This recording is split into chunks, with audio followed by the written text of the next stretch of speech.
The galaxy did not drift into peace. It engineered it. Not through kindness. Not through trust. But through something far more reliable, agreement backed by consequence. For over 10,000 years, war had existed, but only within boundaries so clearly defined that even destruction had a structure to follow. There were rules. Not vague principles or hopeful treaties that powerful civilizations could bend when it suited them. These were precise, documented, and enforced across 61 recognized species, each one having signed, amended, and reaffirmed the Concordat over centuries of shared conflict. War was allowed. But it was contained. Every engagement began with formal notice. Every target had to be declared.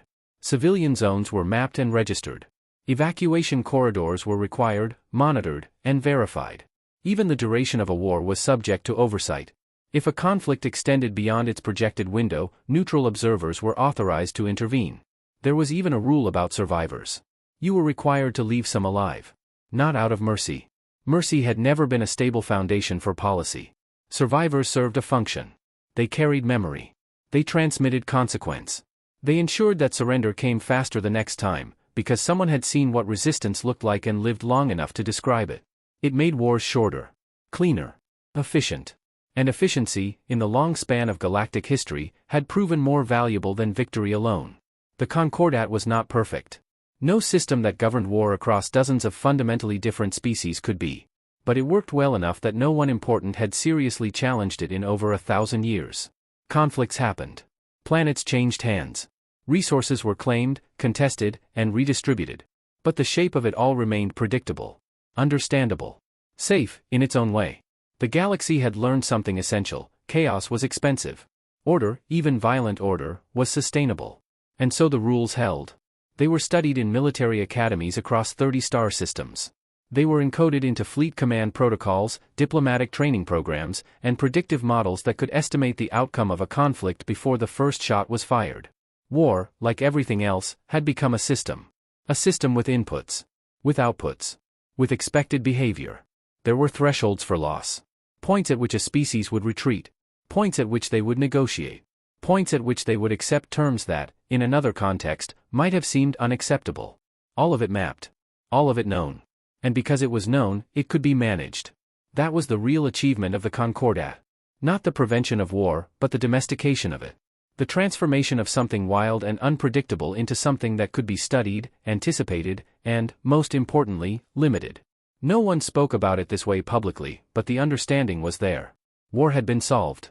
Not eliminated. Solved. There were, of course, younger species who had not yet fully integrated into the system. Civilizations still adjusting to faster-than-light travel, still learning the expectations and boundaries of interstellar conduct. They were categorized carefully. Observed. Guided, when necessary. Given time, they adapted. They always did. Because the alternative was isolation. Or worse, irrelevance.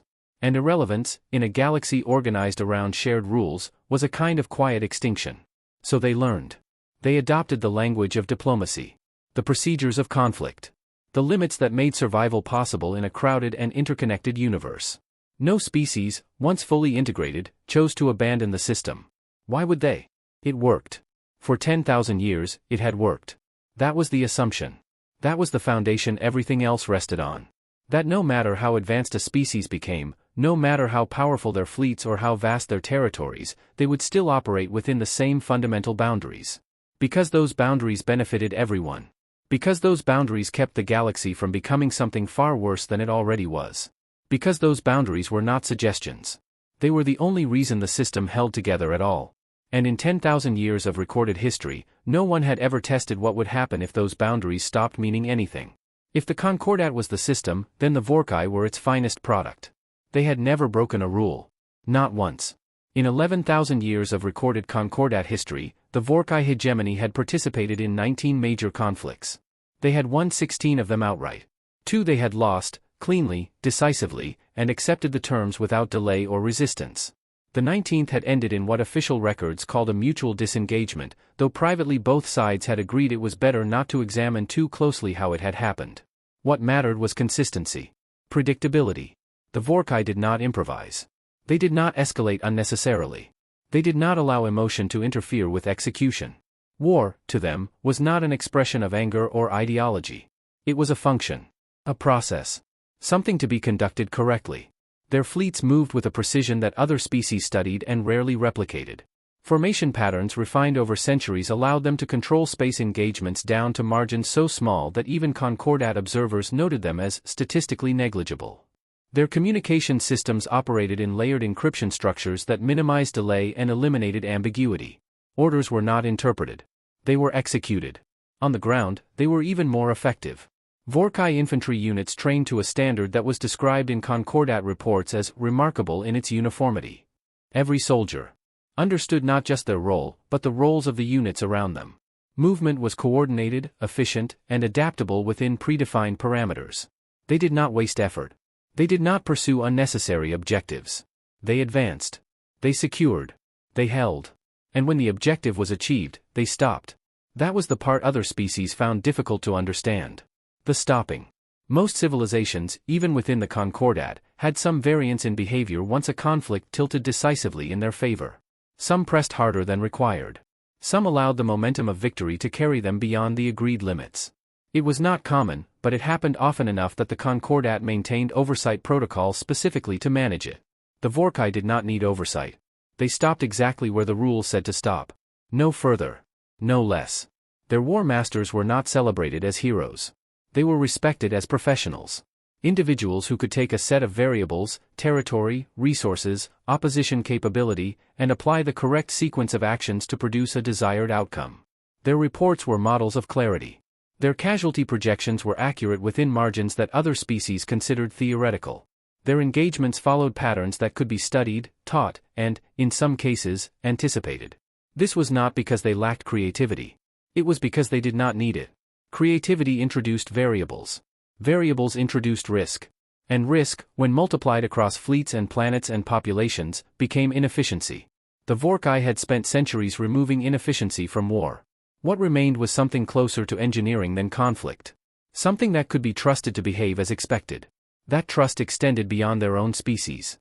When the HFY issued a formal notice of engagement, it was accepted across the Concordat that the notice would be accurate. The targets would be the targets. The evacuation corridors would be honored. The timelines would be adhered to. You could plan around the HFY. You could negotiate with them. You could, if necessary, surrender to them with the confidence that the terms would be enforced exactly as written. In a galaxy where uncertainty had once been the greatest threat, the HFY represented something rare. Reliability. They were not feared in the way chaotic species were feared. They were respected. Because they made war behave. And in doing so, they reinforced the system that allowed everyone else to survive it. Their military academies produced doctrines that were adopted, sometimes quietly, sometimes openly, by at least 14 other Concordat members. Their logistical frameworks were used as baseline models in interspecies conflict simulations. Their strategic writings were considered essential reading for any commander expected to operate beyond their own home system. They were not the largest power. They were not the most technologically advanced. But they were, by every measurable standard that mattered within the Concordat, the most disciplined. And discipline, over long enough timelines, outperformed almost everything else. There was comfort in that. In knowing that the strongest military force in the galaxy was also the most predictable. That if war came, it would come in a way that could be understood. Managed. Survived. The system worked because species like the HFY existed within it. Because they demonstrated that power did not have to mean chaos. That even at the highest levels of conflict, rules could still hold. That no matter how severe a situation became, it would remain within boundaries that had been tested, refined, and proven over thousands of years. That was the assumption. That was the certainty. That the best of them, the most disciplined, the most controlled, would always reinforce the structure that made the galaxy stable. No one asked what would happen if that assumption met something it could not account for. Because there had never been anything it could not account for. Until there was. Kessler's rock was not important. That was the first line in the Concordat Observer Report, filed automatically when the system flagged a potential territorial dispute. The classification was routine. Mining world. Low population density. Limited strategic infrastructure. Nothing that would normally justify escalation. The planet itself was unremarkable. A gray-red sphere orbiting a dim star near the outer edge of mapped Concordat space. Its surface was mostly rock and dust, broken by shallow excavation zones where mining operations had carved into the crust. There was no natural beauty to it. No oceans. No forests. No features that would make anyone choose to be there, if there had been another option. But there was ore. A dense mineral compound the humans had named Kesslerite, after the geologist who had first identified its unusual resistance to heat and radiation. It wasn't rare enough to be priceless, but it was useful enough to matter, especially in the construction of engine shielding for long-range vessels. Useful things had a way of attracting attention. The colony had been established 42 years earlier. Population, approximately 40,000. Mostly miners. Some engineers. A handful of teachers, medical staff, and administrative personnel to keep everything functioning in a way that resembled civilization. There was a central settlement, a cluster of reinforced structures connected by pressurized corridors. Around it, smaller outposts stretched across the mining zones, each one operating semi-independently but linked through a shared communication network. It was not a place people dreamed about. It was a place people worked. Mayor Hollis Brandt had held office for 9 years. He had run unopposed in the last 3 elections. Not because he was particularly charismatic, but because no one else wanted the responsibility of managing a colony where most problems involved machinery failure, resource shortages, or the slow erosion of morale that came from living on a world that did not care whether you were there or not. Brandt understood the rhythms of the place. Shift rotations. Supply schedules. The small, practical decisions that kept things running. He knew most of the population by name, or at least by role. In a settlement that size, anonymity was rare. Everyone contributed. Everyone depended on everyone else in ways that were obvious and immediate. It was, by necessity, a community. There were routines. Morning cycles where the mining crews prepared equipment and checked environmental seals. Mid-cycle breaks where people gathered in shared spaces, eating food that was functional rather than enjoyable, talking about things that had nothing to do with the planet they were on. Evening cycles where the lights dimmed slightly to simulate something like a sunset, though the sky outside remained the same dull shade regardless of time. Children went to school. They learned mathematics, language, basic engineering principles. They learned about Earth, about places with weather and seasons and colors that changed. Most of them had never seen those things. For them, Kessler's Rock was normal. There were small attempts at making it more than that. A recreation hall where people played games that required minimal space and no gravity variation. A hydroponics section where someone had managed, with considerable effort, to grow something green that was not strictly necessary for survival. A garden, they called it. It was not large. It did not produce much. But it existed. And that mattered. Because existence, in a place like Kessler's Rock, was something you built deliberately. Every structure reinforced. Every system maintained. Every day planned around the assumption that if you stopped paying attention, things would fail. And failure, on a world like this, was not abstract. It was immediate. Final. Still, people lived there. They formed relationships. They argued about small things. They laughed. They made plans that extended beyond their current shift cycles, beyond the next supply shipment, beyond the quiet understanding that this was not where they would stay forever. For most of them, Kessler's Rock was temporary. A contract. A few years of work in exchange for something better somewhere else. That was the agreement. That was the expectation. And within that expectation, life settled into something stable. Not ideal. But manageable. Safe, in its own limited way. It existed on the edge of what the Concordat defined as emerging species space. A polite classification. It meant humanity was still new. Still learning. They had achieved faster-than-light travel less than a century earlier. They had joined the Concordat framework 200 years ago, which in galactic terms made them practically recent arrivals. They followed the rules. They filed the correct documentation. They responded to disputes through the proper diplomatic channels. They were, by all observable measures, integrating as expected. Nothing about Kessler's Rock suggested it would become anything more than another minor entry in a database of resource worlds. Another place where work was done. Where people lived. Where nothing significant was supposed to happen. That was the assumption. That small places stayed small. That unimportant worlds remained unimportant. That the system scaled cleanly from the largest interstellar powers down to the smallest mining colonies. Because it always had. Because it always worked. And because nothing in the history of the Concordat suggested that a place like Kessler's Rock could become the point where something broke. The dispute began the way most disputes did. With paperwork. The Vorkai claim to the resource corridor near Kessler's Rock was not new. It had been filed, reviewed, and archived centuries earlier under multiple Concordat frameworks. The boundaries were precise, defined in coordinates that left little room for interpretation. According to those coordinates, the human refinery station orbiting Kessler's Rock had crossed into Vorkai-controlled space. By 0.4 light minutes. The Vorkai sent a formal notice. It was transmitted through the proper diplomatic channels, formatted exactly according to Concordat standards. The language was neutral. The claim was clear. The expectation was compliance. Humanity responded. Also through proper channels. Also in the correct format. The response acknowledged receipt of the claim, disputed the survey data, and requested a joint review of the boundary measurements. It was, by all accounts, a normal exchange. The kind that happened regularly across contested regions. The HFY-SCI sent a second notice. The wording was slightly firmer. The human sent a second response. Still formal. Still controlled. Still within the system. This continued for 8 months. Requests.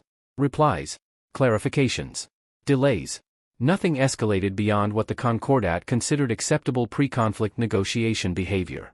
And then the HFY-SCI fleet arrived. It entered the system during the colony's night cycle. Not as an act of cruelty. Simply because that was when the transit window aligned. The fleet was not large. It did not need to be. 32 ships. Each one positioned with deliberate precision as they emerged from transit, forming a pattern that had been refined across centuries of similar engagements. The command vessel held position at the center. War Master Soreth Vel stood on its bridge, reviewing the system data with the same attention he had given to 15 previous conflicts. There was nothing unusual about this one. A minor territorial dispute. A non-compliant emerging species. A corrective action. He initiated the required procedures. A formal 1-hour warning was transmitted to the colony. The message specified designated targets, civilian exclusion zones, evacuation corridors, timeline to engagement. Every detail aligned with Concordat law. The transmission was clear, verified, recorded. On Kessler's Rock, the message was received. Some of the colony administrators understood immediately. The language was familiar. The structure unmistakable. Others did not. For many of the miners and their families, this was the first time they had encountered a real Concordat enforcement notice. Warnings, in theory, were different from warnings in practice. Some believed it was a pressure tactic. Some assumed negotiations would continue. Some froze. Because the idea that something like this could actually happen, to them, in a place that had always been small and unimportant, did not fit into any context they had. Evacuation procedures began. Not fast enough. Not completely. Because procedures rely on belief. And belief takes time. The hour passed. Soreth Vel confirmed compliance with all required pre-engagement conditions. Then he gave the order. The refinery station was destroyed first. It disappeared in 4 minutes. A precise strike. Minimal energy expenditure. Total structural failure. The surrounding settlements took longer. Targeted bombardments. Calculated impacts. Each strike aligned with the declared target zones. Each one executed within acceptable parameters. On the ground, people ran. Some reached the evacuation corridors. Some did not. Some hesitated, waiting for instructions that would not come in time. Some moved in the wrong direction. Some did nothing at all. Because when something impossible arrives without warning, the body does not always choose correctly. The official casualty count was finalized 12 hours later. 8,312. The number was entered into the report without emphasis. It fell within projected tolerance levels. Soreth Vel reviewed the data. The engagement had been efficient. No violations. No deviations. All Concordat requirements satisfied. One settlement remained intact, as required. It was supplied with food, medical resources, communication equipment. Survivors gathered there. Not enough to matter strategically. Enough to fulfill the rule. The message would be carried. The consequences would be understood. Soreth Vel transmitted the formal conclusion of engagement to the nearest human diplomatic station. The terms were clear. Compliance expected. Negotiations anticipated within 30 standard days. Then he waited. Because this was how it worked. The system had been followed. The process completed. The outcome was predictable. On Kessler's Rock, the sky returned to its usual color. The dust settled. The structures that remained stood where they had always stood. And the spaces where things had been, homes, equipment, people, were now empty in a way that did not resolve. The survivors moved. They spoke. They answered questions when asked. But something behind their eyes had not yet caught up with where their bodies were. They boarded transport vessels. They carried recordings. Fragments of footage captured by colony systems that had not been destroyed. Images of the refinery station before it vanished. Of the settlements during the strikes. Of people running. Of people not running. Within 48 hours, the footage reached every major human government. There were 312 of them. Each one received the same data. The same images. The same number. 8,312. The Concordat expected what always came next. Assessment. Internal disagreement. Negotiation. A measured response shaped by loss, but limited by the same boundaries that governed everyone else. Because loss had always produced the same result. Eventually. A point where continuing no longer made sense. A point where survival required compromise. That was how the system held. That was how it had always held. And there was nothing in 11,000 years of recorded history to suggest that this time would be different. The survivors reached the nearest human diplomatic station on the 4th day. Most of them were still functioning. Walking. Speaking. Answering questions. But not entirely present. Medical staff classified it as acute shock, the kind where the body continues its processes, but something essential remains behind, still trying to process what it has seen. They carried the recordings with them. Not curated. Not edited. Raw data pulled directly from colony systems. The footage was transmitted within hours. First to regional authorities. Then to central governments. Then outward, across every network humanity maintained. All 312 governments received it. All of them watched. There was no delay. No filtration. No attempt to manage the narrative before the information spread. The Concordat observers noted this as unusual. Most species moderated traumatic data before distribution. They controlled exposure, shaped interpretation, reduced the emotional volatility that came with unprocessed events. Humanity did not. They watched it as it was. The refinery station disappearing in 4 minutes. The settlements breaking apart under calculated strikes. The evacuation corridors, visible, marked, correct. The people who reached them. The people who did not. 8,312. The number appeared in every report. In every transmission. In every government briefing. The Concordat waited. Because there was a pattern to these things. First came division. Internal disagreements about response. Political fragmentation. Competing priorities. Then came consolidation. A position formed. Negotiations began. It was not immediate, but it was reliable. It had always been reliable. Across 61 species. Across thousands of conflicts. The pattern held. The Concordat analysts began preparing their projections. Time to unified response, variable, but within expected range. Probability of escalation beyond negotiation thresholds, low. Expected outcome, controlled conflict resolution under Concordat oversight. The system was working. The system always worked. And then something happened that had no category in the models. All 312 human governments agreed. There was no recorded precedent for this. Not partial agreement. Not coalition formation. Not majority alignment. Total. Immediate. Unqualified. The Concordat analysts ran the data again. Assumed error. Rechecked transmission integrity. Verified independently through multiple channels. The result did not change. 312 of 312. Agreement. No delay. No visible internal conflict. No negotiation between them. Just a decision. The Concordat did not have a framework for what that meant. Because unity, at that scale, was not how conflict response worked. Not for any species. Not ever. 12 days after the attack on Kessler's Rock, the Concordat ambassadors arrived on Earth. 7 representatives. Senior members of the council. They came with what they always brought. Condolences. Genuine. The loss was acknowledged. The number recognized. 8,312. They came with a reparations framework. Standardized. Calculated. Resources to compensate for damage. Infrastructure support. Economic balancing measures. They came with a negotiation timeline. Carefully structured. A neutral mediator proposed, selected from a species known for patience and emotional stability. Everything prepared. Everything aligned with procedure. They were received in Geneva. A conference room on the 14th floor of a building designed for exactly this kind of conversation. Controlled environment. Neutral space. The air carried the faint, recycled stillness common to rooms where serious decisions were made regularly. Admiral Yuan Chen met them. She was 61 years old. Not physically imposing. Not expressive. Her face held the kind of stillness that came not from calm, but from experience, enough experience that most things no longer required visible reaction. She listened. The ambassadors spoke. They outlined the Concordat position. The structure for moving forward. The path toward resolution. They spoke carefully. Respectfully. They expected resistance. Emotion. Negotiation. What they did not expect was silence. Yuan Chen let them finish. Completely. Then she asked a question. What is the fastest a species has ever gone from their first major war to their last? The senior ambassador, Orthen, paused. The question did not fit. It was not part of the framework. Not relevant to the current discussion. But he answered. Because that was his role.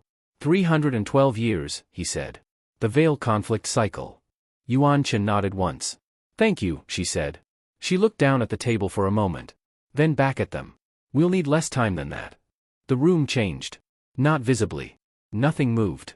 Nothing shifted. But something had altered in a way that every person present could feel without yet understanding. Orthen responded carefully, attempting to bring the conversation back into structure. Admiral, the territorial dispute. The territorial dispute, Yuan Chen said, is not what I'm talking about. She stood. The meeting, as far as she was concerned, was over. We'll be in touch, she said. When we're ready. She left the room. The 7 ambassadors remained seated. For several seconds, no one spoke. Then Orthen said quietly, to no one in particular. I don't think they understand what the Vorkai are. He was correct. But not in the way he believed. Because what the Concordat did not understand, what it had never needed to understand, was that humanity had a different relationship with conflict. One that had not been shaped by 10,000 years of managed war. But by something older. Less controlled. Less predictable. Humanity had not learned war through structure. They had learned it through repetition. Through failure. Through survival. Through conflicts that had not been limited by shared agreements or external oversight. They had fought each other for thousands of years.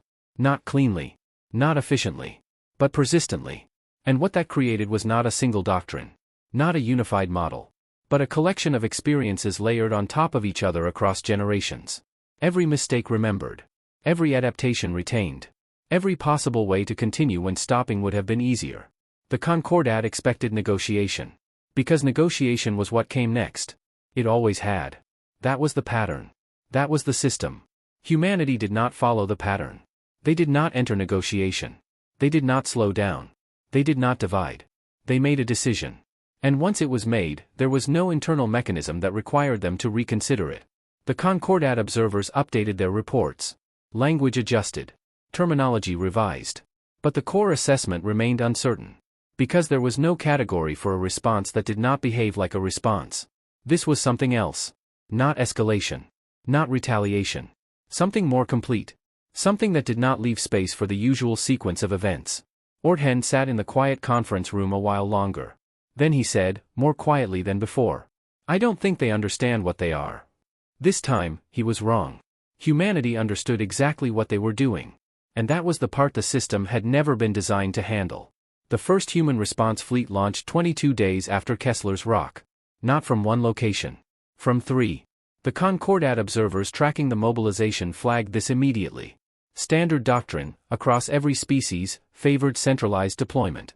It ensured coordination, minimized communication delay, and allowed for unified command structures. Humanity did not follow that model. The fleets departed separately. Different ship classes. Different configurations. Different design philosophies.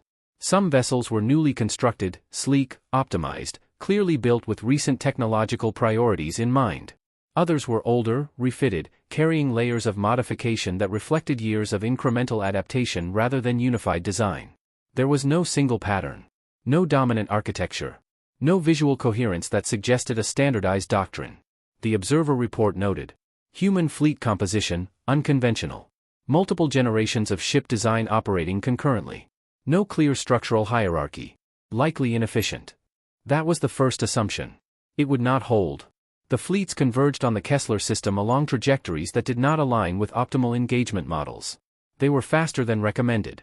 Not in raw speed. In approach. They cut angles. Reduced stabilization windows.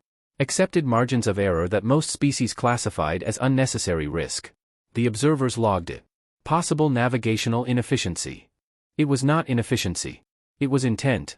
War Master Soreth Vel received the first confirmed trajectory data 7 hours before contact. He reviewed it once. Then again. The numbers were correct.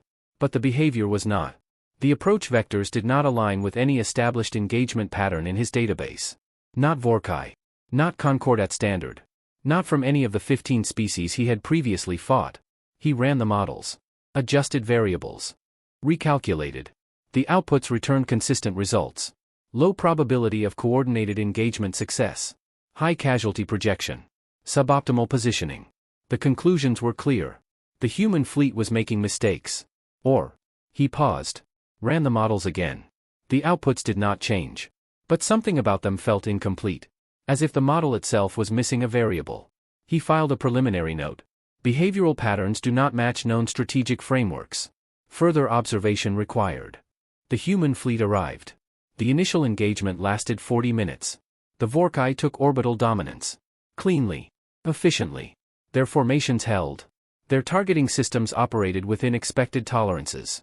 The human ships engaged. And lost. Not catastrophically. But decisively. They withdrew. Fast. Controlled. No attempt at heroic resistance. No last stand. No effort to hold position beyond the point of advantage. They disengaged. Exactly as a rational force should. Sareth Vel noted it. The system held. The models held. The war was proceeding correctly. He expected them to regroup at the system's edge. Reform their formations. Adjust their approach. Return under more favorable conditions. That was the pattern. That was how it worked. 4 hours later, the human fleet returned. From a different angle. Not optimal. Not logical. An approach vector that traded efficiency for unpredictability. Sareth Vel had not positioned defenses for it. Because no disciplined force would choose it. They engaged again. The Vorkai adjusted. Adapted. Maintained control. The humans lost. Again. They withdrew. Again. Sareth Vel updated his assessment. Unconventional tactics. Limited effectiveness. Engagement outcome unchanged. Then they came back. A third time. Within 30 hours of initial contact. Different angle. Different formation. Not random. He could see the pattern now. Not in the structure. In the behavior.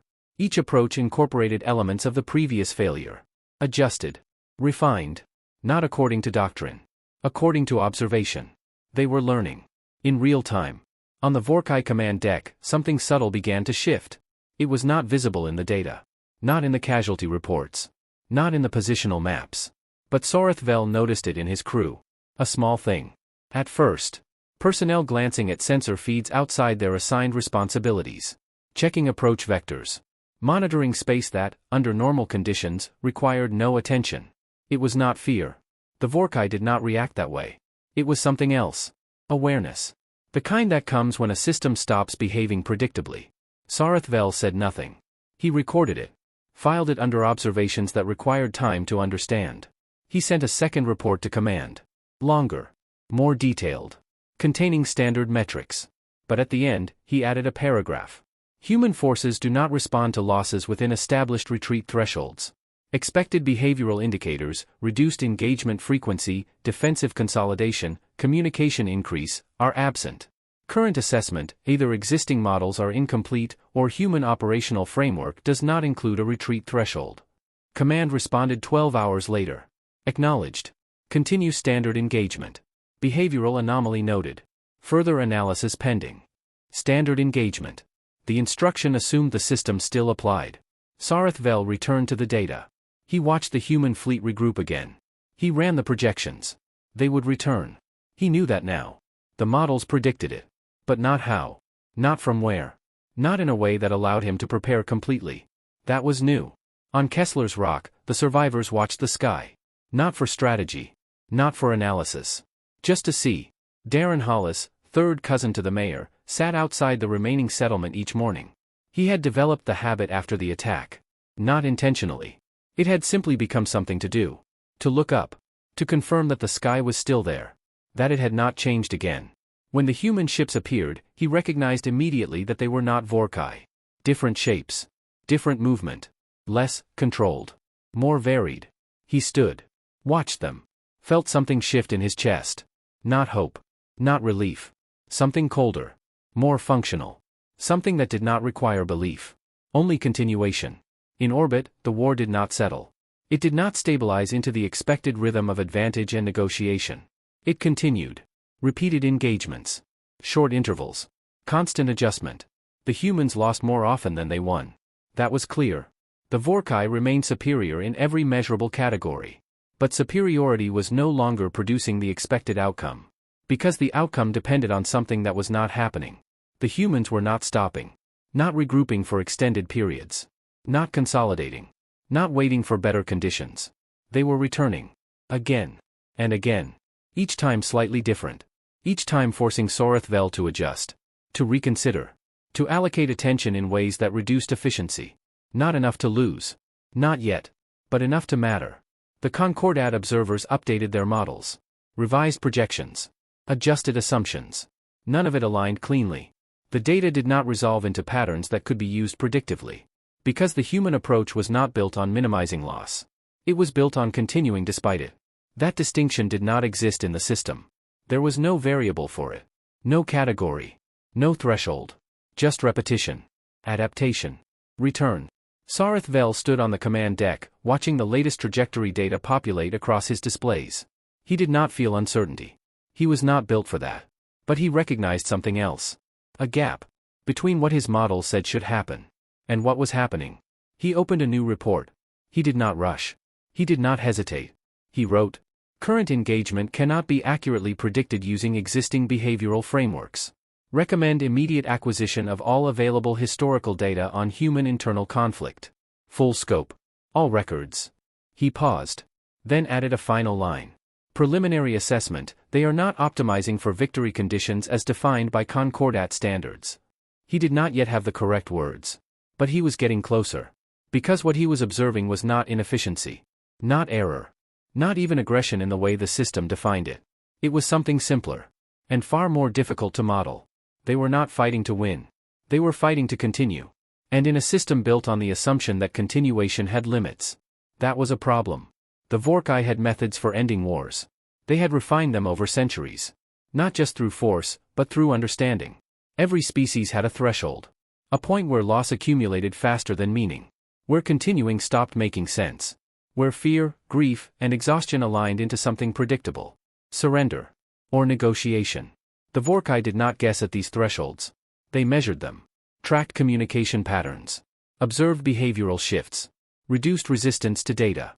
War, at scale, always followed the same arc. Escalation. Attrition. Adjustment.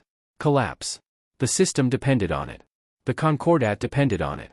Because without that final stage, collapse, wars would not end. They would continue indefinitely. And nothing in the galaxy was designed to survive that. By day 38, the Vorkai initiated a psychological campaign. It was standard procedure. Executed only when initial engagements failed to produce expected behavioral shifts. The method was documented. Proven. You reminded the enemy what they had lost. Not abstractly. Not as numbers. Visually. Personally. You showed them. You transmitted footage of destruction. Of casualties. Of moments that could not be undone. You personalized it when possible. Names. Faces. Locations. You let the weight of it accumulate. Let the reality settle. Let the understanding form that continuing would only produce more of the same. More loss. More names. More absence. And then, when the moment was right, you offered terms. Reasonable ones. Measured against the alternative. It worked. It had always worked. Across species. Across centuries.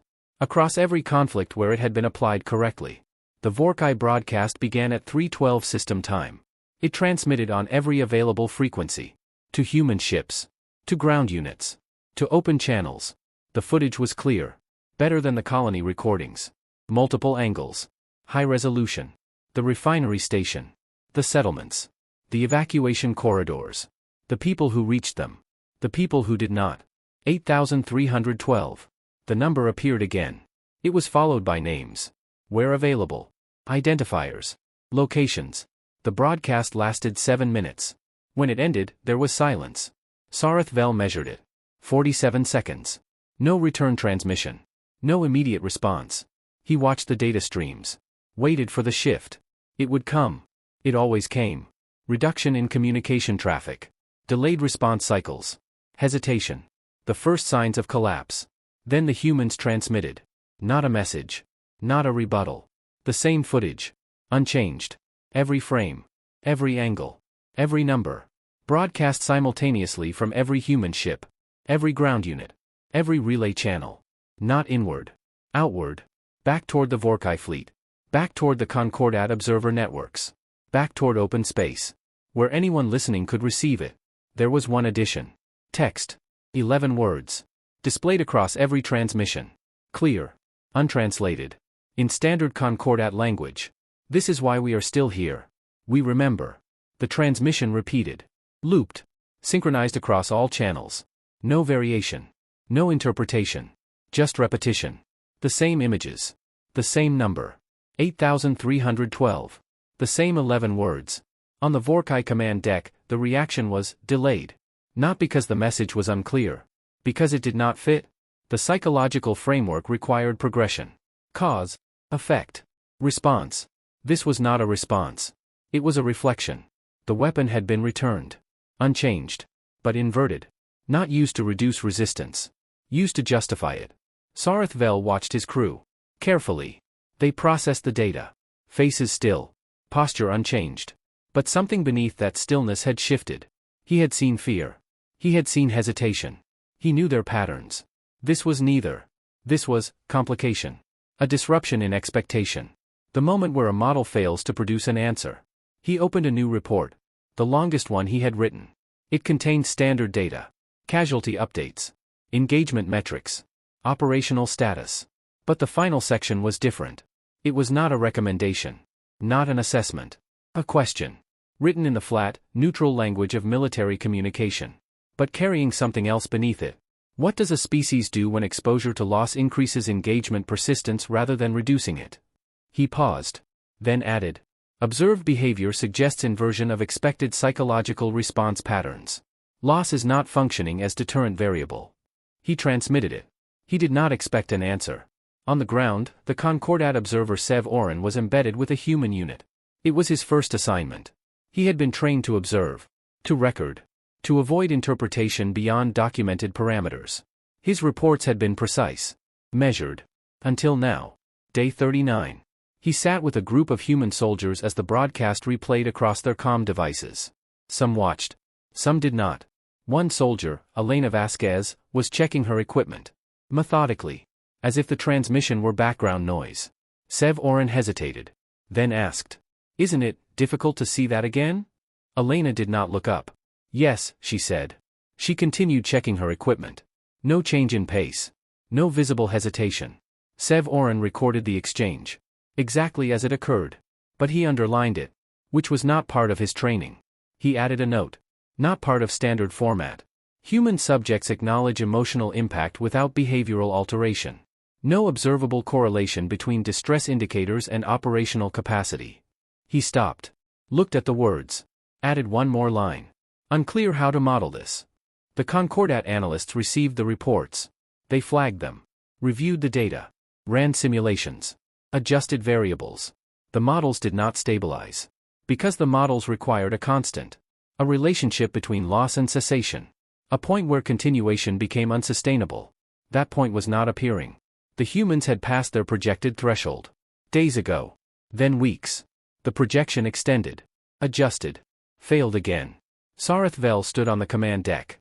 Watching the latest engagement data. The humans were returning. Again. Losses accumulating. No reduction in frequency. No shift in behavior. The pattern was clear now. Not unpredictable. Worse. Consistent. Consistently outside expectation. He spoke quietly. Not as a report. Not as an order. More as an observation. They don't stop. The words remained in the air. His communications officer heard them. Did not respond. But recorded them. Because they were accurate. More accurate than any formal report.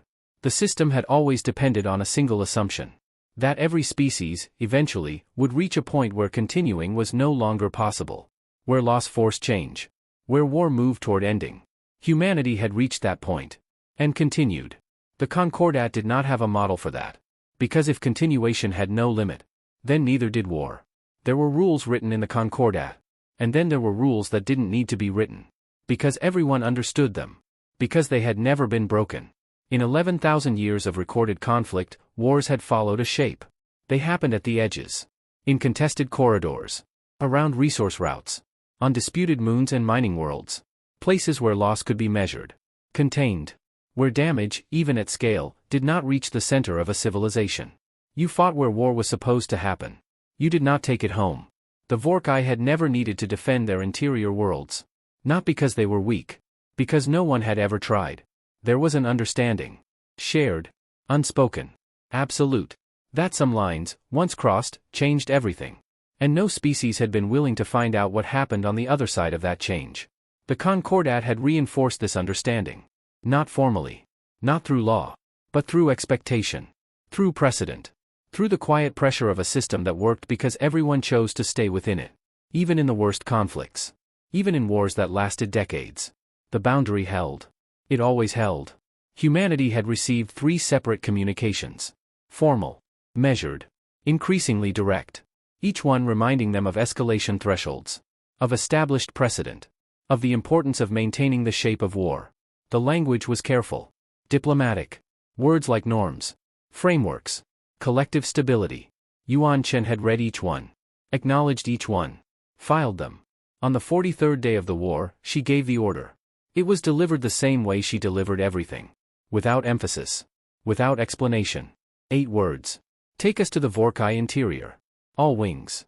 There was no discussion. No hesitation. The navigation officer confirmed. The fleet turned. The Concordat noticed within minutes. Trajectory shifts. Vector alignment. Projected destination. The data updated. Recalculated. Updated again. The conclusion stabilized. Human fleet course, Vorkai interior space. The emergency session convened 14 hours later.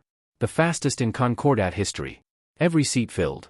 All 61 species represented. The hall was designed for calm. High ceilings.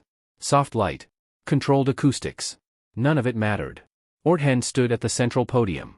He had not slept. He spoke carefully. Choosing each word with precision. The Concordat cannot permit this. His voice carried. Measured. But strained. If humanity strikes the Vorkai interior worlds, we cross a line that has never been crossed. A line that exists because every species in this assembly understands what happens when it does not. He paused. Let the weight settle. Wars without limits do not end. Agreement moved through the hall. Quick. Instinctive. Because this was not theoretical. This was structural.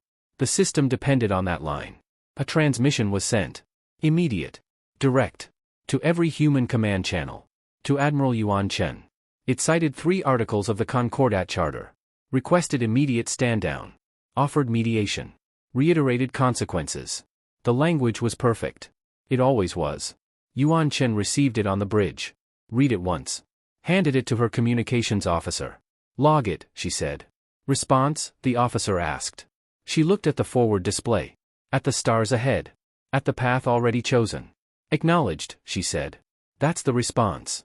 The transmission was logged. Acknowledged. And ignored. In the assembly hall, a human voice spoke. Unexpected. Unscheduled. A young man from the diplomatic delegation.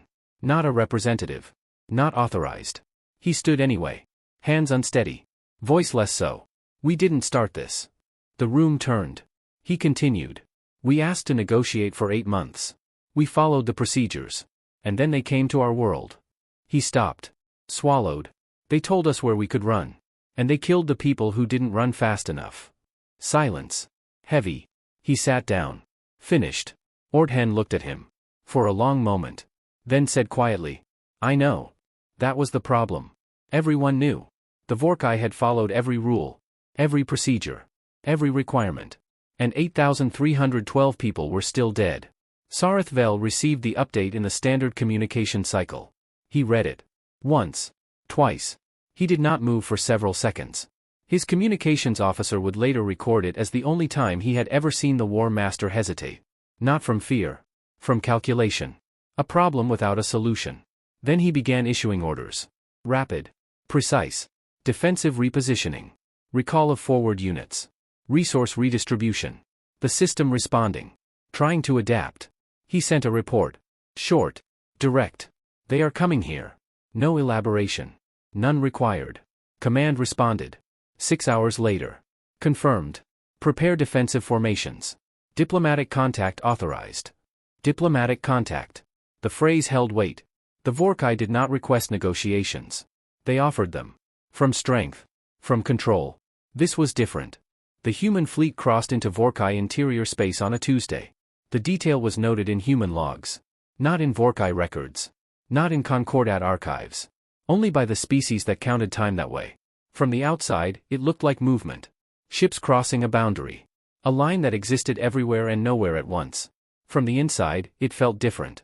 Elena Vasquez was on the Meridian. Running a systems check. Routine.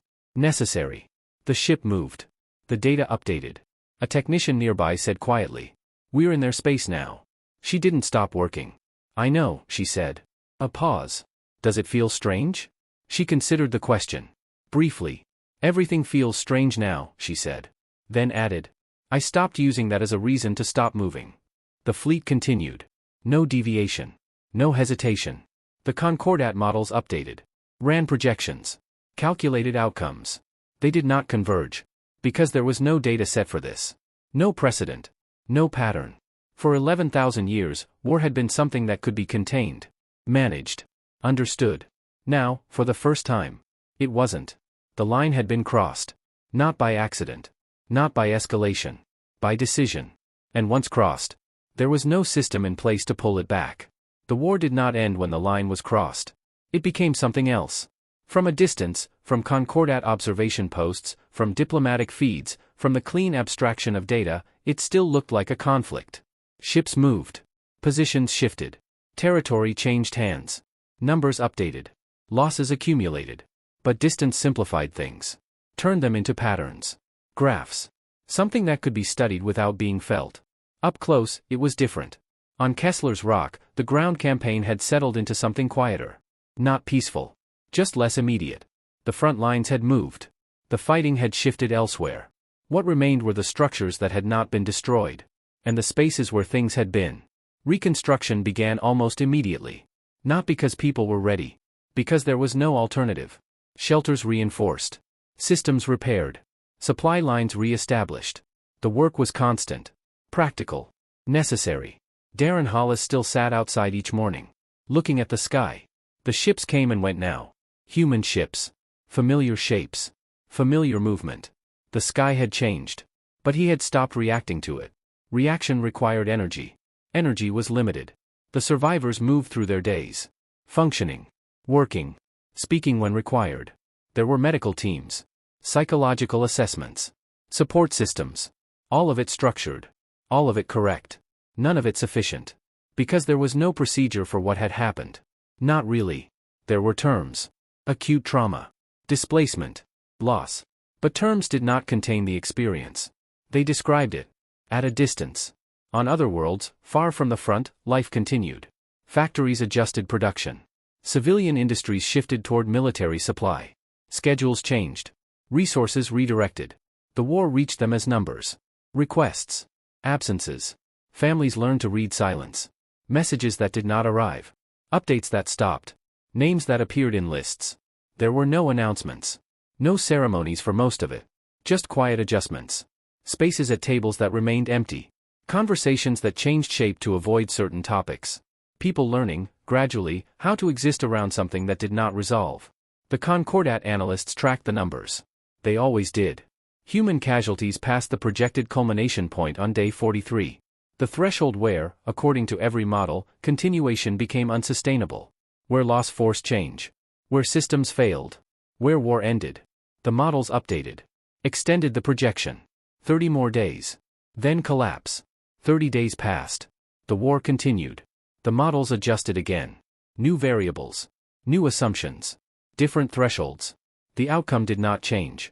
Because the input did not change. Human losses increased. Operational tempo remained constant. No reduction. No shift. The analysts wrote their reports. Carefully. Precisely. Avoiding conclusions they could not support. But the data was clear. The models were wrong. Not slightly. Fundamentally. On the Meridian, Elena Vasquez worked. Maintenance cycles. System checks. Routine tasks that required attention but not reflection. She preferred that. Attention was easier than thought. She had been on Kessler's Rock. Part of the second wave. Long enough to understand the ground. Long enough to stop noticing certain things. She killed someone on the 4th day. Vorkai soldier. Close range. No time for hesitation. Training executed. Target eliminated. She filed the report. 8. Did not sleep well. Marked it as expected. Continued. By the end of the first month, she was sleeping normally. That, too, she marked. Not as progress. as adaptation. The distinction mattered. But not enough to change anything. She wrote home. At first, regularly. Structured messages. Reassurance. Details that could be shared. Over time, the messages shortened. Not because there was less to say. Because there was more. And most of it did not belong outside the war. She stopped apologizing. Had not realized she had been doing it until she noticed it was gone. The work continued. That was the constant. Regardless of location. Regardless of outcome. There was always the next task. The next check. The next engagement. Up close, war was not strategy. Not really. It was accumulation. Small decisions. Repeated. Over time. On the Vorkai side, the cost was different. But no less real. Their losses were not expected. Not at this scale. Not against a force that, by every measurable standard, they still outperformed. Their systems adapted. Reallocated. Adjusted. But the underlying assumption, that superiority would produce resolution, was failing. Sareth Vel read the reports. All of them. Casualty numbers. Resource depletion. Engagement outcomes. He did not question the data. The data was accurate. That was not the problem. The problem was what the data implied. The war was continuing past the point where it should have ended. Not because the Vorkai were failing. Because the humans were not stopping. He had spent 60 years studying war. Understanding it. Reducing it to something predictable. Something that could be managed. Now he was observing something that did not behave like war. Not as he understood it. He wrote another report. Shorter this time. More direct. She did not look away. The numbers did not change her decisions. They informed them. Confirmed them. Because the decision had already been made. On Kessler's Rock. In the settlements that no longer existed. In the number that appeared in every report. 8,312. The Concordat asked the question in formal language. Repeatedly. Through proper channels. Through structured communication. When will you stop? The models asked the same question. In equations. In projections. In revised assumptions. Sareth Vel asked it. In reports. In observations. In the quiet space between what he knew and what he was seeing. Yuan Chen had an answer. Not for them. Not for the reports. Not for the models. For herself. When it's done. Not when the numbers reached a threshold. Not when the system suggested. Not when continuation became inefficient. When the thing that started on Kessler's Rock was finished. And that was not a condition the Concordat could measure. Because it was not about the war. Not anymore. It was about something that did not appear in data. Did not reduce to models. Did not resolve through negotiation. Something carried. Something that did not end when the fighting stopped. And that was the cost. The war ended on a Tuesday. That detail appeared in human records. It did not appear anywhere else. The armistice was transmitted through Concordat channels. Proper format. Verified signatures. 47 pages of legal structure. 3 pages of actual terms. The language was precise. Neutral. Carefully balanced. It described the end of hostilities. The redefinition of territory. The conditions of withdrawal. It did not describe the war. The transmission reached all 312 human governments simultaneously. Responses varied. Some people cried. Not immediately. After. When the message settled. Some people said nothing. They stepped outside. Looked at the sky. As if confirming something. Some people celebrated. Loudly. With an intensity that was almost indistinguishable from grief. Some people did not react at all. Because they were still somewhere else. Still in it. And would be for a long time. On the Concordat station, the signing ceremony proceeded exactly as it always had. The room was prepared. Neutral design. Soft light. Carefully arranged seating. The Vorkai delegation arrived first. Formal. Controlled. Carrying the weight of something that had not existed for them before. Then the human delegation. Yuan Chen at the front. Followed by representatives from multiple governments. Military. Civilian. They took their seats. The room went quiet. Not ceremonial quiet. Not procedural silence. The other kind. The kind that happens when everyone present remembers something at the same time. Without speaking. The ceremony followed protocol. Statements made. Documents reviewed. Signatures given. The Concordat recording officer announced the armistice. For the record. For the archive. For the system that would now include this. When it was done, Vorkai envoy Keth Sorrel stood. He extended his hand. A human gesture. Learned. Practiced. Chosen deliberately. Yuan Chen looked at it. For a moment. Then took it. The handshake was recorded. Broadcast. Archived. No one had a framework for what it meant. The archivists began their work immediately. The full war record. Required. Complete. It took 14 weeks. 11,000 pages. The previous longest record had been 4,000. That war had lasted 60 years. This one had lasted 14 months. The archivists created new categories. 47 of them. To describe human operational behavior. Several categories overlapped. Contradicted. Looped back into each other. The head archivist noted, privately. The structure resists classification. The casualty numbers were verified. 3 times. The Vorkai losses were recorded as catastrophic. The word appeared twice. In separate sections. Written by different analysts. The human losses were larger. In raw number. Than any species had sustained while still winning a conflict in Concordat history. That sentence remained in the record. Unmodified. In the analysis section, one paragraph stood out. Not because it was emphasized. Because it could not be resolved. Standard models for military culmination assume sustained loss produces behavioral reduction. This assumption did not hold. Human forces exceeded projected thresholds without demonstrating expected indicators. This is not an anomaly. It is a data point. No one formally responded to that paragraph. But it was read. 3 years passed. Not quietly. The Concordat adapted. New frameworks introduced. New rules proposed. Discussions about limits. About escalation. About what had changed. Because something had. On Kessler's Rock, the rebuilding finished. Not completely. Never completely. A memorial was carved into the rock. Names. All of them. 8,312. The letters were small. Because they had to be. People visited. Not in groups. Individually. They stood. Read. Left. Darren Hollis still sat outside in the mornings. Looking at the sky. The sky looked normal again. He wasn't sure if that meant things were better. Or if it meant something had been lost. He stopped needing to decide. Elena Vasquez came home. Not all at once. Not completely. She stood in her mother's kitchen. Holding a cup of coffee. Too strong. The window was open slightly. April air moving through. She was not thinking about the war. This was new. The ability to not think about it. Even briefly. Her phone had messages. She would answer them later. Outside, 2 birds argued. Loud. Insistent. Over something small. She listened. The whole argument. It ended the way those things do. Without resolution. She drank her coffee. The war was still there. Not as memory. As presence. Something carried. But there were also other things. The kitchen. The air. The sound of birds. Small things. She had learned something. Not in training. Not in reports. Something simpler. You do the next thing. The galaxy tried to define humanity. Different species had different words. Translations varied. But they converged on the same meaning. The ones you do not push into a corner. It was not admiration. Not fear. Recognition. A fact that required adjustment. Humanity had its own words. Many of them. They disagreed. Often. But most of them, when asked directly, said something simpler. We're still here. That was enough. In the Concordat assembly, Orthan asked a question. 3 years after the war. How do you come back from something like that? Priya Anand answered. After a moment. We don't. The room waited. We come home, she said, and we carry it. There was no further explanation. None required. Because the answer was not something that could be modeled. Or measured. It did not resolve. It continued. Like everything else.